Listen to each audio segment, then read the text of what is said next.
5 months ago today was the last time the president-elect held a news conference. Trump repeatedly criticized Hillary Clinton for the same thing throughout the campaign. So why is he tweeting and not talking to the press?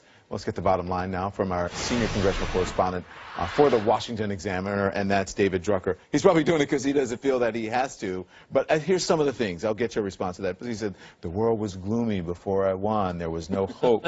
Now the market is up nearly 10%, and Christmas spending is over $1 trillion. And then he said, I saved the auto industry, and I killed bin Laden after the next. That second part was sarcasm.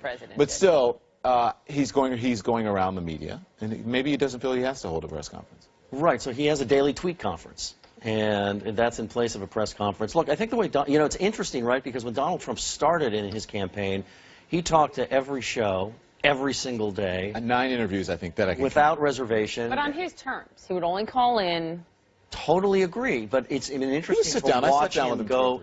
It's been interesting. If you're Don Lemon, has sit down with him. Right. I mean, look, I never talked to the guy, but if you have watched the evolution, he's gone from doing all of the mainstream media programs on Sundays, granted, in his bathroom on the telephone, but he was on every week, to generally talking to right-of-center media only, and not even all right-of-center media, but very friendly, as he perceives it, friendly right-of-center media, and even on those networks, only hosts that he feels very comfortable I don't think, not the case with Chris Wallace.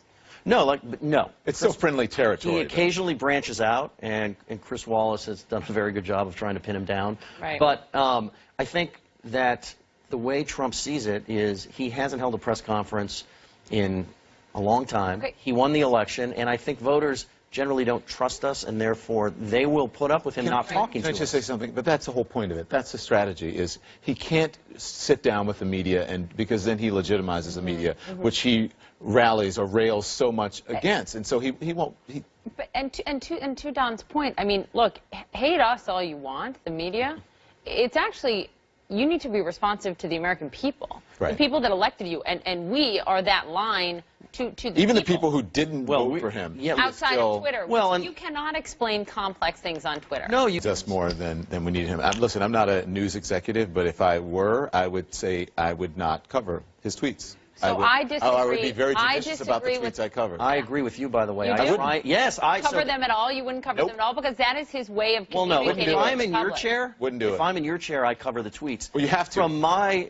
From my chair, they come through my Twitter stream, and I do not touch them anymore. But I think that I wouldn't, because unless I hear it from his mouth at a press conference or a representative, then I would not take it as gospel. I wouldn't cover it. So Don's thinking is, if he's, and correct me if I'm wrong, if he doesn't speak directly to us, then if he is ignored, essentially, the tweets, then he will have a press conference. Of course he will. He hates being ignored. He likes seeing him. Come on. Look, all presidents want to get their message out. There was a time in history when they needed us to get their message out.